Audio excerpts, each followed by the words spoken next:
2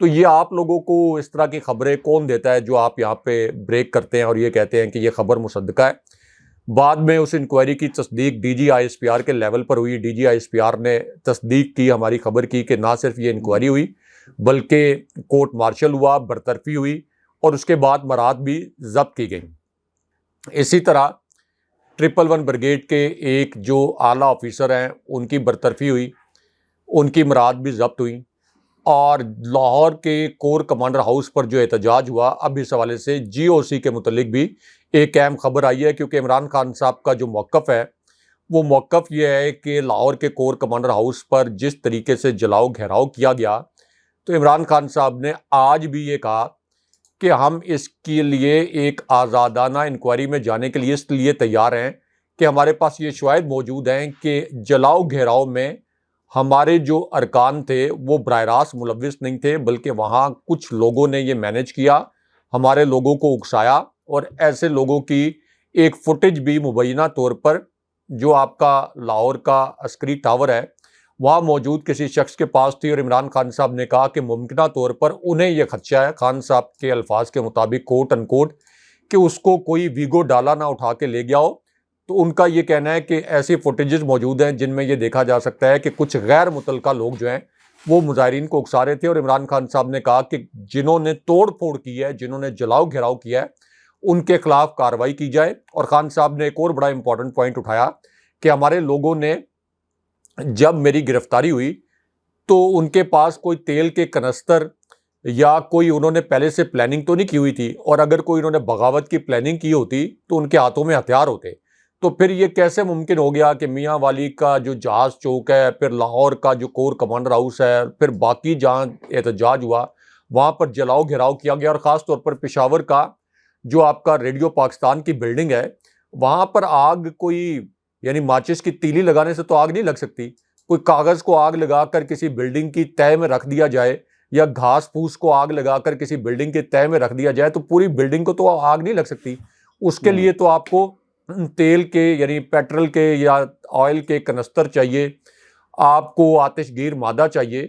تو وہ کوئی شدت پسند تنظیم تو نہیں ہے تحریک انصاف کے اس کے پاس تیل کے کنستر ہوں, کوئی آتش گیر مادہ ہو کہ انہوں نے ریڈیو پاکستان پشاور کی عمارت کو آگ لگا دی. لیکن عمران خان صاحب اس کے باوجود یہ کہہ رہے ہیں کہ اگر ہم پر یہ الزام لگایا گیا ہے کہ ہم اس جلاؤ گھیراؤ میں ملوث تھے تو ایک آزادانہ انکوائری کون کر سکتا ہے؟ سپریم کورٹ کے جج صاحبان کر سکتے ہیں, اس کو عوامی سطح پر قبولیت حاصل ہوگی.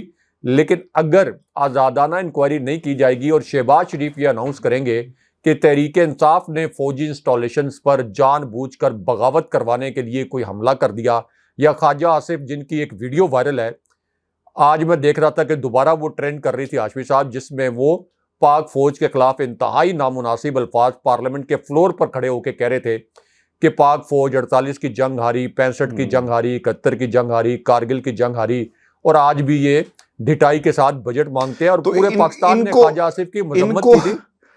رائے صاحب ان کو کیوں نہیں کوئی ویگو ڈالا اٹھا کے لے کے جاتا؟ یہ بڑی حیرانی کی بات ہے کہ تحریک انصاف نے نہیں, پوری قوم نے مذمت کی تھی کہ آپ پاک فوج کے متعلق یہ کس طرح کی بات کر رہے ہیں. 65 کی وار کی انٹرنیشنل لیول پر ایکنالجمنٹ ہے کہ پاک فوج نے اپنے سے 7 گنا بڑے دشمن کو شکست فاش دی. اور اس کے بعد جو کرگل میں پاکستانی افواج پاکستان نے جس قسم کی بہادری کی داستانیں رقم کی, ایون 1971 میں جو بھارتی افواج کے کمانڈرز ہیں انہوں نے خطوط لکھ کر پاکستانی افواج کے جو کمانڈرز ہیں اور جو آپ کے بیٹل فیلڈ میں لڑنے والے تھے ان کے لیے تعریفی خطوط لکھے. لیکن خواجہ آصف جن کو اب بدقسمتی سے وزیر دفاع بنایا گیا رجیم چینج آپریشن کے بعد, انہوں نے پاک فوج کے خلاف اتنا زہریلا بیان دیا. اور بالکل ٹھیک آپ نے پوائنٹ آؤٹ کیا کہ ان کے لیے ویگو ڈالے کب آئیں گے یا کیوں نہیں آتے. ویسے تو کسی کے لیے نہیں آنے چاہیے, کسی بھی مہذب ملک میں ویگو ڈالے نہیں آنے چاہیے, لیکن اگر ویگو ڈالے کو پاکستان کا کوئی دستور بنا دیا گیا ہے تو ویگو ڈالا خواجہ آصف کے لیے تو اس وقت بھی نہیں آیا تھا, شاید اب بھی نہ آئے. تو یہ اس پوری سچویشن میں جب عمران خان صاحب نے یہ سٹینس اپنایا ہے تو اب ان کے اسی سٹینس کی جی او سی کے حوالے سے جو ہم خبر شیئر کرنے والے ہیں, اس سے بھی عمران خان صاحب کے سٹینس کو تقویت ملتی ہے کہ سیکیورٹی کہاں پر تھی جب لاہور کے کور کمانڈر ہاؤس پر احتجاج ہو رہا تھا، پنجاب پولیس کہاں پر تھی، Q R F quick response force کی جو لیئر تھی وہ کہاں پر تھی، اور کیوں مظاہرین کو اتنی آسانی سے کور کمانڈر ہاؤس پر اور پنڈی میں جی ایچ کیو میں داخل ہونے دیا گیا۔ تو ایک طرف تو ہاشمی صاحب میجر جنرل کے لیول کے جو آپ کے آفیسر ہیں ان کے خلاف بھی کارروائی کی گئی، لیفٹیننٹ جنرل جو آپ کے لاہور کے کور کمانڈر تھے 3 اسٹار جنرل ان کو برطرف کیا گیا، 111 بریگیڈ کے کمانڈر کو جو ایک آفیسر تھے ان کو برطرف کیا گیا۔ اور اب یہ ہمارے پاس ایک ایکسکلوسیو خبر ہو رہا ہے کہ جو جی او سی ہیں ان سے بھی تفتیش کی گئی ہے، اور بڑی تھارولی ان سے تفتیش کی گئی، ان سے پوچھا گیا کہ یہ کس طریقے سے کراؤڈ پہنچا لاہور کے کور کمانڈر ہاؤس میں، اس وقت جو لاہور کے کور کمانڈر ہاؤس پر سیکیورٹی تھی وہ کہاں پر تھی، اور یہ سیکیورٹی بر وقت فعال کیوں نہیں ہو سکی۔ تو اس قسم کی انکوائری جو ہے وہ جی او سی سے بھی ہوئی ہے، اور اس کے بعد ہماری جو اطلاعات ہیں کہ ایک طرح سے آپ کہہ لیں کہ انڈائریکٹلی ان کی سرزنش بھی ہوئی ہے، یعنی ان کی کوئی برطرفی وغیرہ نہیں ہوئی، ان کی کوئی مراد ضبط نہیں ہوئی، لیکن تحقیقات کے نتیجے میں ان کی سرزنش ہوئی ہے کہ یہ ایک غفلت کا کیس تھا۔ اگین میں یہ کہہ رہا ہوں کہ یہ جو آفیسرز کی برطرفیاں ہوئی ہیں یہ ایک طرح سے انڈائریکٹلی ایک طرف تو آرمی کا جو اندر ایک شاندار ڈسپلن ہے، ایک ڈسپلن ادارے کے طور پر۔ میں اسی طرف آ رہا تھا کہ رائے صاحب ہم جمہوریت کی بات کرتے ہیں، ہمیں کرنی بھی چاہیے، یہ ایز اے جرنلسٹ اور آئین پاکستان جو ہے ہمیں اس کی اجازت بھی دیتا ہے، لیکن رائے صاحب جو کچھ بھی ہے ایک ڈسپلن آپ کو نظر آئے گا، اور جو بھی کراس لائن کرتا ہے ود ان دا آرمی اس کا احتساب ہوتا ہے، اور بلا تفریق ہوا لیفٹیننٹ جنرل تک احتساب ہوا رائے صاحب، اور پھر یہ جو جنرل آفیسر کمانڈنگ ہے اس حد تک جا کر احتساب کیا گیا۔ پھر آپ نے وہ 111 بریگیڈ کا بھی ذکر کیا، تو وہ لوگ جو آرمی یہ سمجھتی ہے کہ رولز کو فالو نہیں کیا گیا، کمانڈ کو فالو نہیں کیا گیا، اور کہیں نہ کہیں بہت ساری ایسی چیزیں تھیں جو لوگ کر رہے تھے انویسٹیگیشن انہوں نے محسوس کیا، لیکن رائے صاحب احتساب ہوا۔ لیکن کاش سیاستدان بھی اپنا احتساب خود کر سکیں، یہاں پر تو لوگ چھوٹ جاتے ہیں رائے صاحب، چاہے منی لانڈرنگ ہو چاہے کچھ بھی ہو، لوگ چھوڑ دیے جاتے ہیں یا وہ ساز باز ججوں کے ساتھ کر لیتے ہیں۔ احتساب نام کی رائے صاحب ہمارے جمہوری انسٹیٹیوشن میں کوئی جگہ نہیں ہے، اسے شاید جگہ دی نہیں گئی۔ دیکھیں اس معاملے پر آرمی کے ڈسپلن کے معاملے پر تو احتساب ہوتا ہے، اور یہ جو تمام کیسز تھے یہ نیگلیجنس کے کیسز تھے، یعنی اس کے اندر ایسا نہیں تھا، کوئی ایسے پروف نہیں ملے کہ کوئی عمران خان صاحب نے کسی کے ساتھ مل کر کوئی خدا نہ خواستہ پاک فوج کے اندر یا کوئی ایسی سچویشن پیدا کرنے کی کوشش کی ہو کہ وہاں پر کوئی بغاوت کے لیے کوئی کوشش کروائی گئی ہو۔ تو اس طرح کا یہ شہباز شریف وغیرہ تو نیریٹو بناتے ہیں، لیکن اس طرح کی کوئی کوشش نہیں تھی، نہ کوئی اس طرح کا پاک فوج کے اندر ماحول ہے۔ پاک فوج کے اندر جو ہے ہاشمی صاحب آرمی چیف کوئی بھی ہو تو پاک فوج کے اندر آرمی چیف جدھر دیکھتے ہیں پاک فوج ادھر ہی دیکھتی ہے، اور پھر یہ آپ کہہ لیں کہ پوری دنیا کی افواج کا یہ ڈسپلن ہوتا ہے کہ آپ نے جو چین آف کمانڈ ہے اس کو فالو کرنا ہوتا ہے اور انہی کے ڈائریکٹیوز کو دیکھنا ہوتا ہے۔ تو یہ سارے نیگلیجنس کے کیسز تھے، لیکن یہ تمام خبریں مصدقہ خبریں ہیں اور ان لوگوں کے خلاف کارروائی کی گئی ہے۔ بالکل اسی طرح یہ جو اب آپ نے ڈسپلن کی بات کی، تو یہ میں آپ کو بتا دوں کہ پہلے بھی غالباً ایک پلیٹ فارم پر میں نے یہ خبر شیئر کی تھی کہ آپ کے جو سابق آرمی چیف ہے جنرل جہانگیر کرامت، آپ کی سابق آرمی چیف کی نواسی، سابق آرمی چیف جنرل آصف نواز کی نواسی خدیجہ شاہ کی رہائی کے لیے جنرل جہانگیر کرامت نے بھی سفارش کی تھی، چودھری شجاعت نے سفارش کی کیونکہ وہ ان کے نکاح کے گواہ تھے، لیکن یہ کہا گیا جی ایچ کیو کی جانب سے کہ ان کے پاس یہ اطلاعات ہیں کہ خدیجہ شاہ جو ہیں وہ لاہور کے کور کمانڈر ہاؤس پر احتجاج میں ملوث تھیں، تو صرف اس لیے کہ ان کا تعلق کوئی فوجی گھرانے سے ہے تو صرف اس بنیاد پر ان کو ریلیف نہیں دیا جا سکتا۔ اگرچہ خدیجہ شاہ نے بڑی وضاحت کے ساتھ یہ بتایا کہ ان کی جو 2-3 نامناسب ٹویٹس سمجھی جاتی تھیں وہ انہوں نے ڈیلیٹ بھی کر دی تھی، انہوں نے معذرت بھی کر لی تھی، اور انہوں نے وضاحت بھی کی تھی کہ وہ کسی بھی صورت کسی شر پسندی میں ملوث نہیں تھی۔ لیکن بہرحال اب تو وہ جیل میں جا کر بڑی آپ یہ کہہ لیں کہ ایک لیڈر کے طور پر سامنے آئی ہیں، ڈٹ بھی گئی ہیں، اور اس وقت تو ان کے حق میں سوشل میڈیا پر ہم دیکھتے ہیں ہر روز جو ہے وہ ایک کیمپین بھی چل رہی ہوتی ہے۔ تو اس کا مطلب یہ ہے کہ یہ جو اب نیگلیجنس کے حوالے سے جو کارروائی کی گئی ہے، یہ اگین عمران خان صاحب کے اس موقف کو تقویت دیتی ہے کہ یہ سیکیورٹی کا نہ ہونا یہ ایک بڑا سوال کھڑا کرتا ہے. اور کیا ایسا تو نہیں ہے کہ 9 مئی کے واقعات کی آڑ میں یہ شہباز شریف اینڈ کمپنی جو ہے اور اسی طرح یہ رانا ثناء اللہ یہ کوئی عمران خان صاحب کو اس کی آڑ میں نائل کرنا چاہتے ہیں یا تحریک انصاف کو قلعدم کرنا چاہتے ہیں؟ تو یہ ایک تھکر اور بگر پلاٹ ہو سکتا ہے. راج صاحب، اعظم خان کے اغوا کے متعلق بھی انکشاف ہوا ہے اور خان صاحب نے 5 چیزیں بہت ہی اہم کہی ہیں، اور یہ 5 چیزیں کیا ہیں؟ پاکستان کے میڈیا پہ خان صاحب کا خطاب آج بھی نہیں چلایا گیا، اور یہی پاکستان کے جمہوری نظام کی حیثیت ہے. وہ سیاستدان جو جمہوریت کا دم بھرتے ہیں کہ جمہوریت ہونی چاہیے ملک کے اندر، جب ان کی اپنی باری آتی ہے نا راج صاحب، تو تقریروں پر پابندی لگا دی جاتی ہے.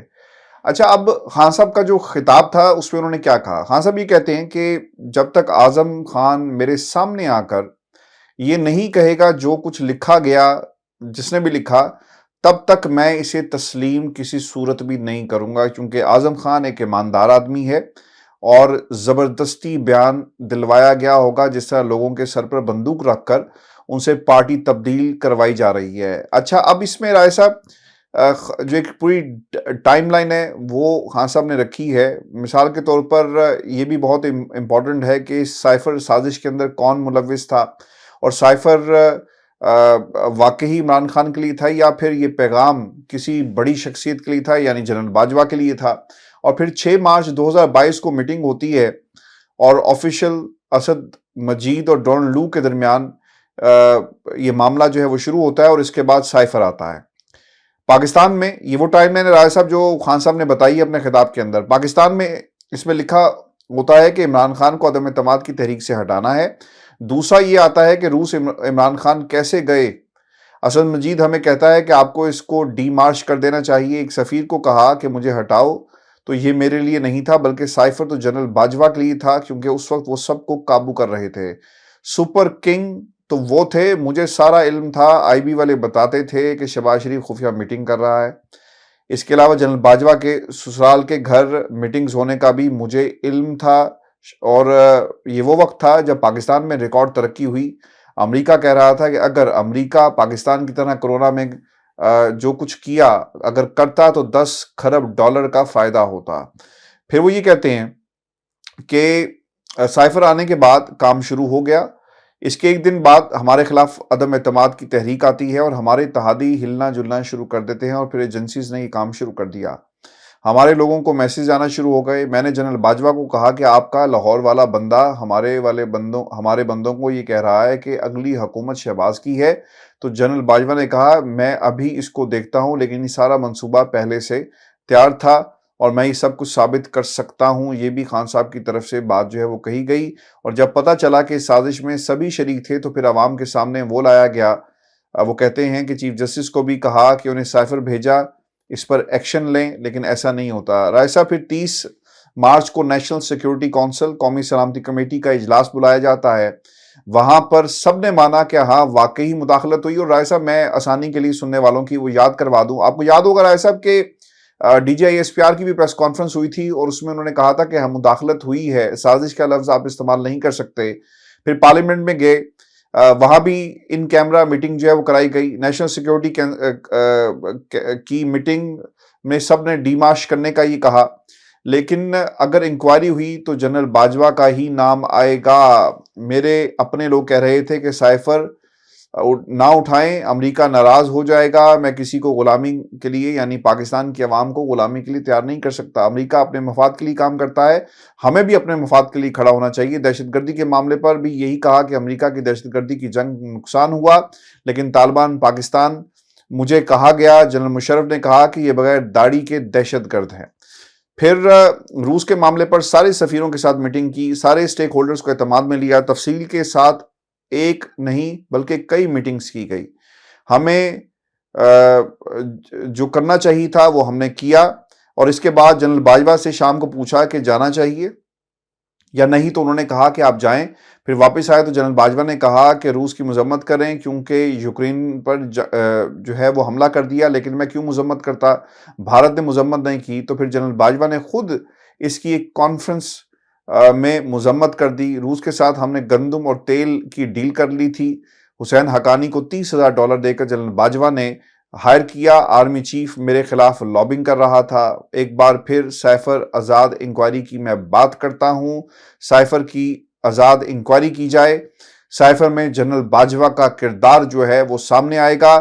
سائفر میں زرداری شہباز شریف کا نام سامنے آئے گا کیونکہ یہ امریکیوں سے ملاقات کر رہے تھے. انکوائری ہونی چاہیے کہ کیسے ایک حکومت گرائی گئی.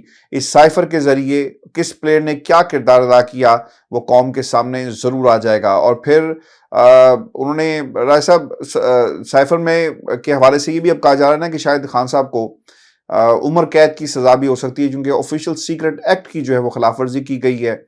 اور القادری ٹرسٹ میں بھی یہی معاملہ ہے. 9 مئی کے واقعات میں بھی انہیں کوئی گواہ جو ہیں اس طرح سے نہیں مل رہے. اسٹیٹمنٹس کی بنیاد پر خان صاحب کو شامل تفتیش کیا گیا. راج صاحب میں نے نا کل یہاں پر پاکستان پیپلز پارٹی کے ایک صاحب آئے ہوئے ہیں, نام لینا ان کا مناسب میں سمجھوں گا کیونکہ میں نے ان سے اجازت نہیں لی یہ بات بتانے کی, لیکن بغیر نام بتائے میں یہ صرف ضرور ایک تاثر آپ کو, آپ کے اور سننے والوں کے سامنے رکھ دوں. جب ان سے میں نے یہ سوال کیا کہ یہ سائفر کی حقیقت صحیح ہے یا غلط ہے تو اس پہ انہوں نے کہا کہ یہ سارے کا سارا جو تھا وہ ڈرامہ تھا اور یہ سب ڈرامہ جو ہے وہ عمران خان نے کیا ہے. اچھا, اب جو حیرانگی کی بات یہ تھی کہ سائفر پہ جو باتیں کی جا رہی ہیں 164 کا بیان اعظم خان صاحب اور پھر اس کے ساتھ ساتھ دیگر جو انہوں نے قانونی نکات اٹھا دی ہیں وہ ہمیں دیکھنے پڑیں گے کیونکہ رائے صاحب 164 کا بیان جو ہوتا ہے وہ مجسٹریٹ کے سامنے ہوتا ہے. اعظم خان صاحب غائب ہوتے ہیں پھر ایک دم سے آ جاتے ہیں, تو یہ تمام چیزیں ہم اسے فراموش نہیں کر سکتے. یور ٹیک آن دس رائے صاحب. دیکھیں ہاشمی صاحب, اعظم خان جس طریقے سے اچانک منظر عام پر آئے اور جس طریقے سے انہوں نے یہ نام نہاد بیان جو ان سے زبردستی لیا گیا, ایک جعلی بیان, اس کے پیچھے ایک مسٹیریس سٹوری ہے, ایک مسٹیریس کہانی ہے اور اس کہانی کے دونوں حصے مختصراً اپنے ویورز کو بتاتے ہیں. اعظم خان جب پہلی مرتبہ منظر عام سے غائب ہوئے تھے تو ان کے اہل خانہ نے FIR کروائی کہ اعظم خان کو کسی نے اغوا کر لیا. پولیس نے پبلکلی یہ سٹیٹمنٹ جاری کیا کہ اعظم خان کے متعلق ہم نے انٹیروگیٹ کیا, انویسٹیگیٹ کیا. اعظم خان کو کسی نے اغوا نہیں کیا بلکہ اعظم خان اپنی مرضی سے گاڑی ڈرائیو کر کے کہیں روپوش ہو گئے ہیں. شاید ان کو یہ خدشہ ہے کہ انہیں گرفتار نہ کر لیا جائے اور ان سے کوئی تحقیقات نہ ہو. یہ پولیس نے باقاعدہ ایک سٹیٹمنٹ جاری کیا پبلک کے لیے اور یہ کہا کہ اعظم خان کے اہل خانہ کے خدشات جو ہیں یہ غلط ہیں. اب اس کے بعد جس طریقے سے اعظم خان کا یہ بیان حلفی سامنے لایا گیا, نام نہاد جعلی بیان, اس سے تو پھر ثابت ہو گیا کہ وہ پولیس یا قانون نافذ کرنے والوں کی حراست میں تھے اور اس وقت پولیس جو ہے آپ کی وہ ایک ڈرامہ کر رہی تھی. اعظم خان کو اسی مقصد کے لیے اغوا کیا گیا تھا کہ جبر کے تحت تشدد کے ذریعے ہراساں کر کے ان سے اپنی مرضی کا بیان لیا جائے. لیکن اس کے پیچھے جو مسٹیریس سٹوری میں بیان کر رہا ہوں وہ یہ ہے کہ FIA نے ایک کال اپ نوٹس جاری کیا تھا عمران خان صاحب کو اسی سائفر کی انکوائری کے سلسلے میں اور یہ کہا تھا کہ آپ پیش ہوں اور آپ سے تحقیقات کرنی ہے. یہ کچھ ماہ پہلے کی بات ہے. لاہور ہائی کورٹ نے اس کے اوپر حکم امتناع جاری کیا تھا, یعنی اسٹے آرڈر جاری کیا تھا. لیکن جس دن لاہور ہائی کورٹ نے یعنی اعظم خان کا جس دن بیان سامنے آیا, یہ نام نہاد اعترافی بیان, اس سے ایک دن پہلے اچانک لاہور ہائی کورٹ نے وہ حکم امتناع ختم کر دیا. یعنی عمران خان صاحب کو بلانے پر FIA کو جو حکم امتناع کا سامنا تھا اور FIA کو روکا گیا تھا کہ اس معاملے پر چونکہ اس میں جان نہیں ہے تو عمران خان کو بلا کر آپ تحقیقات نہیں کر سکتے. اعظم خان کا بیان آنے سے ایک دن پہلے وہ حکم امتناع ختم ہوا. اس کا مطلب ہے کہ جو منصوبہ ساز تھے ان کو یہ پتا تھا کہ ہم نے اگلے دن اعظم خان کو اور ان کے اس بیان کو لانچ کرنا ہے, اس لیے ایک دن پہلے حکم امتناع ختم کروایا گیا اور پھر اعظم خان کا ہنگامی طور پر یہ بیان پورے میڈیا کو بانٹا گیا پورے میڈیا کو. لیکن یہ جو ان کے آپ کہہ لیں ماسٹر مائنڈز ہیں اور یہ جو شہباز شریف اور ان کے ہم نوا ہیں, یہ ان کو چاہیے کہ ان کو کان پکڑوا دیں. یعنی اتنی کیا جلدی تھی, کم سے کم لاہور ہائی کورٹ کا یہ جو پراسرار فیصلہ تھا اس کے 2-4 دن بعد یہ اعظم خان کا اعترافی بیان لے آتے. 24 گھنٹے سے کم وقت میں یہ اعترافی بیان آیا. تو اس کا مطلب یہ ہے کہ یہ دونوں واقعات آپس میں کنیکٹڈ ہیں اور ان کے ڈاٹس جو ہیں وہ آپس میں ملتے ہیں.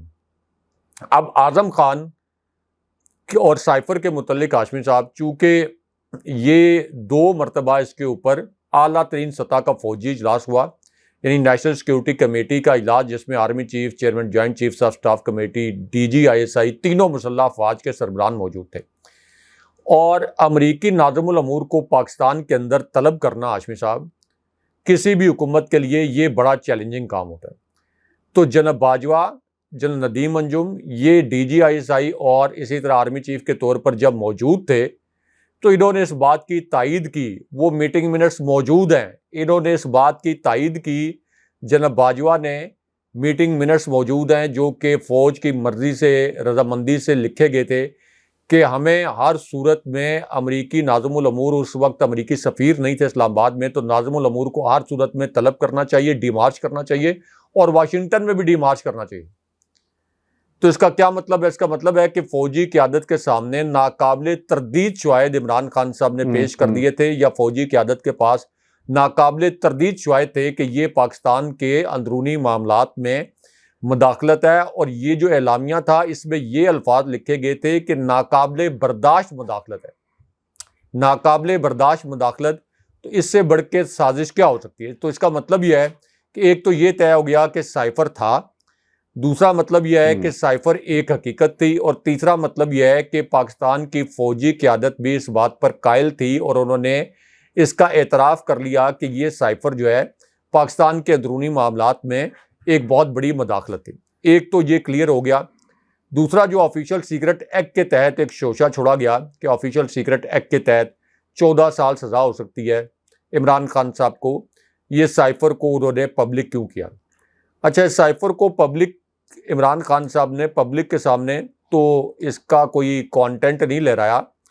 یہ تو عمران خان صاحب نے نیشنل سیکیورٹی کمیٹی کے اجلاس میں رکھا، کیبنٹ کے اجلاس میں رکھا، اس کے بعد چیف جسٹس کو بھجوایا، چیئرمین سینٹ کو بھجوایا، اس وقت کے قومی اسمبلی کے اسپیکر کو بھجوایا، اور سب کو یہ کہا کہ اس کی تحقیقات کے لیے ایک عمل شروع کیا جائے. چیف جسٹس صاحب کو بھی کہا، لیکن انفارچونیٹلی ظاہر ہے کہ چیف جسٹس صاحب تو ہومیوپیتھک قسم کے فیصلے اس وقت بھی کر رہے تھے، ابھی بھی کر رہے ہیں، تو اس وجہ سے اس کے اوپر کوئی انٹیروگیشن، انویسٹیگیشن نہیں شروع ہوئی. اب یہ جو دھمکا رہے ہیں عمران خان صاحب کو کہ آفیشل سیکرٹ ایکٹ کے تحت 14 سال سزا دے سکتے ہیں، ہاشمی صاحب آفیشل سیکرٹ ایکٹ کی کسی نے کھلی اور سب سے سنگین خلاف ورزی کی ہے تو وہ نواز شریف ہے. نواز شریف 3 مرتبہ پرائم منسٹر رہے، اور تیسری مرتبہ پرائم منسٹر بننے کے بعد اسٹیبلشمنٹ کی مدد سے جب پہلی مرتبہ وہ عوام کی طاقت سے اور سپریم کورٹ کے فیصلے کی وجہ سے باہر ہوئے اپنی کرپشن کی وجہ سے، تو انہوں نے یہ جلسوں میں، تقریروں میں یہ الفاظ بولنے شروع کر دیے کہ میں کارگل کے راز کھول دوں گا، میں پرائم منسٹر تھا، میں وزیر اعظم تھا، میرے سینے میں کارگل کے بڑے راز دفن ہیں. یعنی ایک طرف ہمارے 2 شہداء ایسے ہیں ہاشمی صاحب جن کو نشان حیدر دیا ہم نے کارگل کی جنگ میں. نشان حیدر، ایک طرف تو ہم نے نشان حیدر دیے ہیں، اور دوسری جانب نواز شریف یہ امپلائی کر رہے تھے، نواز شریف یہ تاثر دے رہے تھے کہ کوئی کارگل کی جنگ، کوئی پاک فوج کی خدا نخواستہ کوئی سازش تھی تو میں سارے ریاست کے راز کھول دوں گا. تو اگر کوئی یہ آفیشل سیکرٹ ایکٹ لگتا ہے وہ تو نواز شریف پر لگ سکتا ہے، اور پھر جس طریقے کی سرگرمیاں نواز شریف نے لندن میں کی ہوئی تھیں تو یہ آفیشل سیکرٹ ایکٹ تو ان کے اوپر لگ سکتا ہے.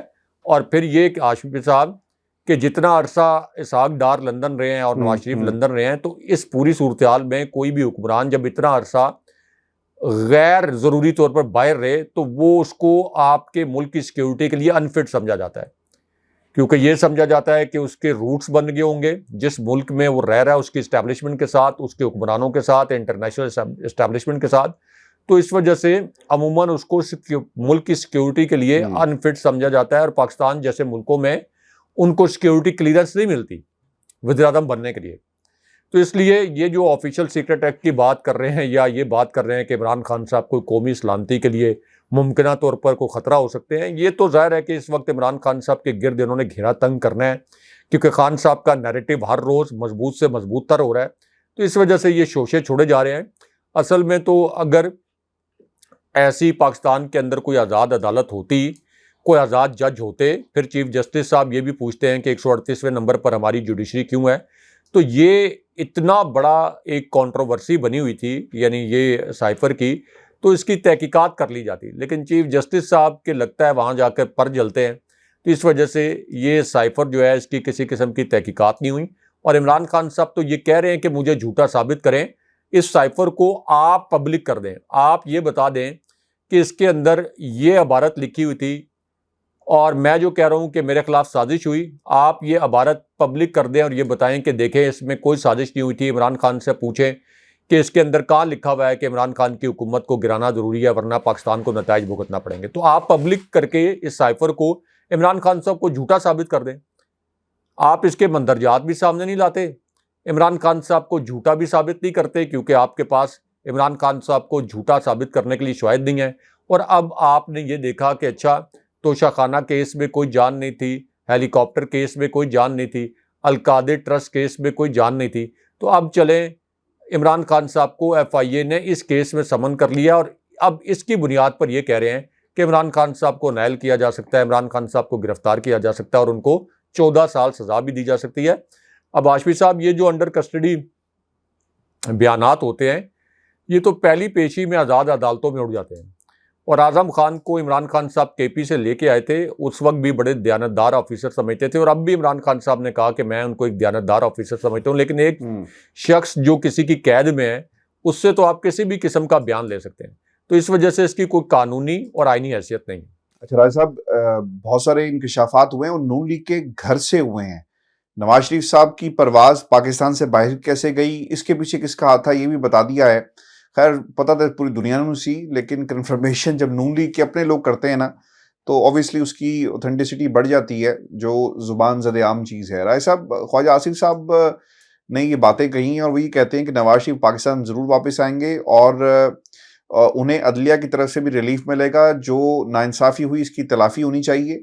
شہباز شریف نواز شریف کے بڑے تابعدار اور بھائی ہیں, بڑے پیارے بھائی ہیں. نواز شریف بطور وزیر اعظم اور شہباز شریف بطور وزیر اعلیٰ پنجاب کامیاب رہے ہیں. میں نہیں سمجھتا کہ کبھی نواز شریف کے نام پر کاٹا لگا. نواز شریف اسٹیبلشمنٹ کی اجازت کے بغیر باہر نہیں جا سکتے تھے, جبکہ چیئرمین پی ٹی آئی کو لانے والے 9 ماہ بعد ہی تنگ آ گئے تھے. 2021 میں کہا بس بہت ہو گیا, حکومت کی آفر کی گئی جسے منع کر دیا. جب باجوہ کو آرمی چیف بنایا گیا تو اس وقت نواز شریف کے نام پر کوئی کاٹا جو ہے وہ نہیں لگا تھا. ان کے آرمی چیف بننے کے 1.5 سال بعد بھی کوئی کاٹا نہیں تھا. نواز شریف کو ہٹانے اور دوسرے شخص کو لانے میں ملک کا بہت سارا نقصان ہوا. آج کل تو اس شخص کے بارے میں ہم نے بات کرنا ہی چھوڑ دی ہے. آج کل تو اس کے اپنے لوگوں نے حقائق بیان کرنا شروع کر دیے ہیں. احد چیمہ کو وعدہ معاف گواہ بننے کے لیے کہا گیا لیکن وہ نہیں بنا اور جیل کاٹی. ہمارے لوگوں نے بھی جیل کاٹی لیکن حوصلے کھڑے رہے, کوئی پریس کانفرنس نہیں کی. الیکشن میں عجیب معاملات ہوتے ہیں, کچھ بھی ہو سکتا ہے, لیکن نون لیگ 2/3 اکثریت حاصل نہیں کرے گی. چلے انہوں نے یہ تو مان لیا کہ نون لیگ جو ہے وہ 2/3 اکثریت حاصل کرنے کی پوزیشن میں نہیں ہے. اور ایک بات رائے صاحب جو مجھے کم از کم اچھی لگی ہے خواجہ آصف کی, یہ بھی بات اچھی لگی ہے کہ 2/3 اکثریت حاصل نہیں کرے گی نون لیگ, اور ایک اور بات اچھی لگی ہے اور وہ بات یہ ہے کہ لوگ پریس کانفرنس رائے صاحب ان کے نہیں کرتے تھے, اس طرح چھوڑ کے نہیں گئے. لیکن بلیسنگ ان ڈسگائز ہے, لوگوں کی اصلیت جو پتہ چل گئی. نہیں اور ایک اس کے اندر پلیز ایک امپورٹنٹ نقطہ جو ہے نا وہ نوٹ کر لیں. جو جن حالات کا جس جبر کا سامنا تحریک انصاف کے رہنماؤں کو ہے, یہ حالات خواجہ آصف کو, احسن اقبال کو اور اسی طرح نون لیگ کے رہنماؤں کو یہ حالات فیس نہیں کرنے پڑے. شہباز گل کی طرح برہنہ کر کے ان پر تشدد نہیں کیا گیا, اعظم سواتی کی طرح ان پر تشدد نہیں کیا گیا, کیونکہ اس وقت ہمیں بڑے اچھے طریقے سے یاد ہے کہ پینٹ کوٹ پہن کر ٹائی سوٹ لگا کر یہ نیب کے دفتر سے برآمد ہوتے تھے جب ان کو گرفتار بھی کیا گیا تھا. کوئی تشدد کے متعلق نہ انہوں نے خود کمپلین کی نہ کہیں بتایا.